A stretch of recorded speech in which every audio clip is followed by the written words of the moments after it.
मोहतरम नाज़रीन आदाब, अवाम टीवी खबरनामे में आप सभी का खैर मक़दम है। आगाज़ करते हैं हदीस मुक़द्दस। औज़ुबिल्लाहि मिनश्शैतानिर्रजीम, बिस्मिल्लाहिर्रहमानिर्रहीम। हज़रत जरीर बिन अब्दुल्ला रज़ियल्लाहु अन्हु से रिवायत है कि नबी करीम सल्लल्लाहु अलैहि वसल्लम ने फरमाया, मैंने नमाज कायम करने, ज़कात अदा करने और मुसलमानों की खैर ख्वाही करने पर बैत की है। हदीस मुबारका सही बुखारी। औज़ुबिल्लाहि मिनश्शैतानिर्रजीम, बिस्मिल्लाहिर्रहमानिर्रहीम। अब्दुल्लाह बिन अब्बास रज़ियल्लाहु अन्हु फरमाते हैं कि रसूल अक़दस सल्लल्लाहु ताला अलैहि वसल्लम ने फरमाया, जो मुझ पर दुरूद पढ़ना भूल गया, समझो कि वो जन्नत का रास्ता भूल गया। हदीस मुबारका सुनन इब्न माजा। बढ़ते हैं खबरों की तफसील की जानिब। शहर में महकमा पुलिस की जानिब से ऑपरेशन चबूतरा के तहत मुआयना किया गया। जिला पुलिस उन गुंडों के खिलाफ कार्रवाई कर रही है जो आधी रात को सड़कों पर घूमते हैं और परेशानी पैदा करते हैं। उसके एक हिस्से के तौर पर ऑपरेशन चबूतरा के नाम से मुआयना किया गया। पुलिस ने आधी रात को शहर के 2 टाउन में वाक़े अहमदपुरा कॉलोनी में मुआयना किया। उन्होंने सड़कों और गलियों में घूमने वाले अफराद से पूछगछ की और तफसीलात जानी। उनके पास से मोबाइल फोन जब्त कर लिए गए। उन्होंने बताया कि ऑपरेशन चबूतरा के तहत दुकानें रात 10:30 बजे तक बंद हो जानी चाहिए। इस मौके पर सीआई श्रीनिवास ने कहा कि शहर के ताजिर रात 10:30 बजे तक अपनी दुकानें बंद कर दी और किसी भी हालत में घर चले जाएं। उन्होंने वजाहत की कि नकदी थैलियों के साथ आधी रात तक दुकानों में रहना उनके लिए खतरनाक है। उन्होंने कहा कि कवायद के खिलाफ वर्जी करने वाली दुकानों पर पहले जुर्माना आयद किया जाएगा और अगर दोबारा खुला रखा गया तो अदालत सजा भी सुनाएगी। ताहम उन्होंने कहा कि अगर दुकानें आधी रात तक खुली रही तो उनके तिजारती लाइसेंस मंसूख कर दिए जाएंगे। हानेबुल कमिश्नर साहब श्री साई चैतन्य साहब की तरफ से एक गुजारिश है, कोई भी अपने अपने बच्चों को माइनर ड्राइविंग के लिए बाइक नहीं देना चाहिए। अगर किसी भी माइनर बच्चे को बाइक दिए तो अगर वो बच्चा कहीं एक्सीडेंट कर दिया तो वो बाप के ऊपर भी केस रजिस्टर किया जाएगा। इसलिए स्पेशली नाइट आवर्स ये जो शॉप्स वाले हैं आप लोग 10:30 बजे के पहले आपके शॉप्स बंद करके घरों को चले जाके आराम से रेस्ट ले लेना। फिर आप रिफ्रेश होके नेक्स्ट दिन फिर आपके बिजनेस में आप इन्वॉल्वमेंट होना, ये आपके सेहत के लिए भी अच्छा रहेगा और शहर के लिए भी अच्छा रहेगा। इसलिए हमारे कमिश्नर साहब के आर्डर के तरफ से हम लोग सब लोग आपकी खिदमत में पूरे टाउन में 10:30 बजे के पहले షాప్స్ బంద్ करवा दे रहे हैं। నిజామాబాద్ ప్రజలందరూ కూడా విజ్ఞప్తి, మా పోలీస్ శాఖ తరఫున అలాగే వ్యాపారస్తులకు కూడా విజ్ఞప్తి, డైలీ రాత్రి 10:30 వరకు మీ బిజినెస్ ఎస్టాబ్లిష్మెంట్స్ కానీ మీ క్యాష్ కౌంటర్ కానీ మీ కస్టమర్స్ ఆర్డర్స్ కానీ అన్నీ కూడా ఖచ్చితంగా 10:30 వరకు క్లోజ్ అయ్యేటట్టు చూసుకోవాలి। 10:30 తర్వాత ఏదైనా కానీ ఓపెన్ ఉంటే ఖచ్చితంగా చట్ట ప్రకారం చర్య తీసుకోబడుతుంది।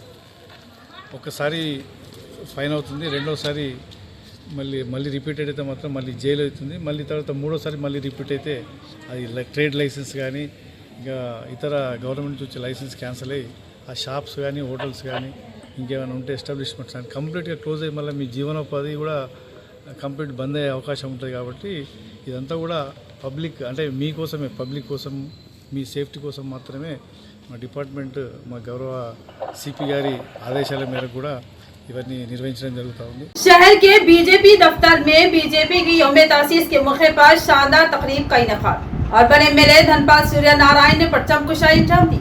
कहा कि श्याम प्रसाद, दीनदयाल और अटल जी के ख्वाबों को हकीकत बनाए। शहर में भारतीय जनता पार्टी की यौम तासीस के मौके पर एक खुसूसी तकरीब का इनेकाद पार्टी दफ्तर में किया गया, जिसकी सदारत बीजेपी जिला सदर दिनेश कुलाचारी ने की। इस मौके पर मेहमान खुसूसी की हैसियत से अर्बन एमएलए धनपाल सूर्य नारायण ने शिरकत की और तकरीब से खिताब करते हुए एमएलए धनपाल ने कहा कि आज बीजेपी एक नाकाबिल शिकस्त सियासी ताकत के तौर पर उभरी है, तो इसके पीछे 7 दहाइयों तक अनगिनत अजीम रहनुमाओं की कुर्बानियाँ और उसूलों पर मबनी जद्दोजहद है। उन्होंने बताया कि 1951 में श्याम प्रसाद मुखर्जी ने जनसंघ की बुनियाद रखी। बाद दीनदयाल उपाध्याय जी ने एकजहती और इंसानियत पर मबनी फलसफे को पेश करते हुए पार्टी के नजरियाती खदोखाल को मजबूत किया। धनपाल ने कहा कि दीनदयाल के ख्वाब के मुताबिक हर गरीब तक फलाही स्कीमों के सम्राट पहुंचाने का मकसद लेकर 6 अप्रैल 1980 को भारतीय जनता पार्टी का क़याम अमल में आया ताकि भारत को एक खुशहाल और अजीम मुल्क बनाया जा सके। उन्होंने मजीद कहा कि बीजेपी को ये मुकाम रातों रात नहीं मिला, बल्कि बेशुमार कारकुनों रहनुमाओं से कासा या झंडा उठाकर हर तरह की मुखालिफत और मजालिम का सामना किया, अपनी जानों की कुर्बानियाँ दी और 7 दहाइयों की मुसलसल जद्दोजहद के नतीजे में पार्टी आज मुसलसल तीसरी बार इख्तिदार में है। एमएलए धनपाल ने कहा कि सिर्फ 2 सीटों से सफर शुरू करके बीजेपी ने आज पूरे मुल्क में अपनी अक्सरियत साबित की। एक चाय फरोश का बेटा मुल्क का वजीर आजम बना। यह एजाज़ सिर्फ बीजेपी को हासिल है जो ज़ात, मजहब या सनफ के इम्तियाज के बगैर सबके लिए काम कर रही है। उन्होंने नरेंद्र मोदी की गुज़िश्ता 10 साल हुकूमत को इनकलाबी करार देते हुए कहा कि आज भारत का विकास दुनिया भर में बड़ा है। उन्होंने मुतादिद फलाही स्कीमों जैसे प्रधानमंत्री आवास योजना, गरीब कल्याण योजना, आयुष्मान भारत, फसल बीमा योजना, उज्ज्वला स्कीम, सुकन्या समृद्धि योजना, मुद्रा लोन्स वगैरह का तस्करा करते हुए कहा कि बीजेपी गरीबों के ख्वाबों को हकीकत बनाने के लिए मुसलसल काम कर रही है। 45 సంవత్సరాలు పూర్తి చేసుకొని 46వ సంవత్సరంలో అడుగుడుతున్న సందర్భంగా భారతీయ జనతా పార్టీ నాయకులకు, కార్యకర్తలకు, వారి కుటుంబ సభ్యులకు అందరికీ కూడా శుభాకాంక్షలు మరియు అందరికీ శ్రీరామనవమి శుభాకాంక్షలు। ఈరోజు భారతీయ జనతా పార్టీ ఈ విధంగా ఎదురేని శక్తిగా ఎదుగుతుంది అంటే గత 7 దశాబ్దాల కృషి, దాని వెనకాల అనేక మంది జీవితాలు త్యాగం చేసి, ప్రాణత్యాగం చేసి ఈరోజు భారతీయ జనతా పార్టీ ఎదురేని శక్తిగా ఎదిగింది। 45వ ఆవిర్భావ దినోత్సవాన్ని ఇందోర్ భారతీయ జనతా పార్టీ కార్యాలయంలో పెద్దలు ధన్పాల్ సూర్యనారాయణ గారు, భారతీయ జనతా పార్టీ కుటుంబ సభ్యులందరితో కలిపి పెద్ద ఎత్తున జరుపుకోవడం జరిగింది। 45 సంవత్సరాలు ఒక మనిషి జీవితంలో బాధ్యతతో కూడినటువంటిది। అలాగే భారతీయ జనతా పార్టీని మీరు చూడొచ్చు, ఈ 45 సంవత్సరాలలో సుమారు 18 సంవత్సరాలు ఈ దేశాన్ని పరిపాలిస్తూ शहर के वर्नी चौराहे पर वाक़े एक दुकान में आतिशबाजी का वाक़या पेश आया, जिसमें लाखों का नुकसान, कोई जानी नुकसान नहीं हुआ। निजामत के शहरी हुदूद में एक अफसोसनाक वाक़या पेश आया, जहां 5 टाउन पुलिस स्टेशन की हुदूद में वाक़े वर्नी चौराहे पर अचानक आग भड़क उठी। तफसीलात के मुताबिक मुकामी शख्स अजय की मिल्कियत में मौजूद बाम्बू की दुकान पर नामालूम वजूहात की बिना पर आग लग गई, जिसके नतीजे में दुकान मुकम्मल तौर पर जलकर खाकिस्तर हो गई। इस हादसे में कोई जानी नुकसान पेश नहीं आया, मगर अंदाजे के मुताबिक तकरीबन 6 लाख रुपए की अमलाक का नुकसान हुआ है। फायर ब्रिगेड का अमला फौरी तौर पर मौके पर पहुंचा और आग पर काबू पाया। इसी दौरान 5 टाउन के एसआई गंगाधर और सीआई के अलावा दीगर पुलिस अमला भी मौके पर पहुंचा और हालात का जायजा लिया। ट्रैफिक पुलिस ने भी जाए वक़्त पर पहुंचकर ट्रैफिक निज़ाम को काबू में रखा और इमदादी कार्रवाइयों में हिस्सा लिया। वाज़ेह है कि आग ने महज चंद लम्हों में पूरी दुकान को अपनी लपेट में ले लिया, ताहम बर वक्त कार्रवाई से एक बड़े नुकसान से बचा जा सका। अक़लियतों से कांग्रेस और इलेक्शन, गांधी की हमदर्दी सिर्फ इंतखाबी मफादात तक महदूद। वक्फ बिल पर मुबाहिस के दौरान राहुल की खामोशी और प्रियंका की गैर हाजिरी काबिल मज़म्मत। टोपी पहनकर वोट मांगना और इक़्तिदार के हसूल के बाद मुस्लिम भाइयों को नजरअंदाज करना कांग्रेस का वतीरा। बीआरएस इब्तिदाई से मुसलमानों के मफादात की पासदार। राज्यसभा में वक्फ बिल के खिलाफ वोट का इस्तेमाल के कविता का खिताब। रुकने कानून साज कौंसिल बीआरएस के कविता ने कांग्रेस क़ियादत पर शदीद तनक़ीद की। कहा कि मुल्क के 30 करोड़ अक़लियती आबादी के तई राहुल गांधी और प्रियंका गांधी की हमदर्दी सिर्फ इंतखाबी मफादात तक महदूद है। हैदराबाद में आज अपनी रिहाइशगाह पर मीडिया से बात करते हुए कविता ने कहा कि लोकसभा में वक्फ तरमीमी बिल पर बहस के दौरान राहुल गांधी ने खामोशी अख्तियार की और प्रियंका गांधी ने इजलास में शिरकत ही नहीं की, जो कि अफसोसनाक है। कविता ने राहुल गांधी पर तंज करते हुए कहा कि वो खुद को आइन का मुहाफिज करार देते हैं, लेकिन जब पार्लियामेंट में आइनी हुकूक पामाल किए जा रहे थे तब वो खामोश बैठे रहे। ये तर्ज अमल सिर्फ सियासी मसलत पर मबनी है, जिसका अक़लियतों के मफाद से कोई ताल्लुक़ नहीं। उन्होंने सवाल किया कि क्या कांग्रेस और इसके इलेक्शन, गांधी सिर्फ वोट के वक्त अक़लियतों को याद करते हैं। उन्होंने कहा कि टोपी पहनकर वोट मांगना और इख्तिदार में आकर अक़लियतों को फरामोश कर देना कांग्रेस का हकीकी चेहरा है। रुकने कौंसिल कविता ने कहा कि राहुल गांधी ने लोकसभा में वक्फ बिल पर एक लफ्ज़ नहीं कहा और प्रियंका गांधी जो सबसे ज़्यादा अक़लियती वोटरों के हलक़े से MP मुंतखब हुई, इजलास से गैर हाजिर रही। ये रवैया इस बात का सबूत है कि कांग्रेस और उसकी क़ियादत को अक़लियतियों की फलाह बहबूद से कोई सरोकार नहीं। कविता ने कहा कि BRS पार्टी ने इब्तिदा से ही अक़लियतियों की हिमायत में वाज़ेह मौक़िफ़ इख्तियार किया है और वक्फ तरमीमी बिल के ख़िलाफ़ राज्यसभा में आवाज़ बुलंद की और बिल के ख़िलाफ़ वोट दिया। उन्होंने पुरजोर अंदाज में कहा कि जब अक़लियतों को सबसे ज़्यादा सहारे की ज़रूरत थी तब राहुल गांधी ने उनका साथ छोड़ दिया। उन्होंने कहा कि जो शख्स पार्लियामेंट में अक़लियतियों की आवाज़ नहीं बन सका वो कल उनका मुहाफ़िज़ कैसे बनेगा। MLC कविता ने कहा कि वक्फ तरमीमी बिल जैसे अहम मसले पर कांग्रेस क़ियादत की खामोशी ने अक़लियतियों के तई उनकी बेरुखी को साबित कर दिया। उन्होंने कहा कि BRS पार्टी अक़लियतियों खुसूसन मुसलमानों के हुकूक़, फलाह बहबूद और तहफ़्फ़ुज़ के लिए अपनी आवाज़ मुसलसल बुलंद करती रहेगी।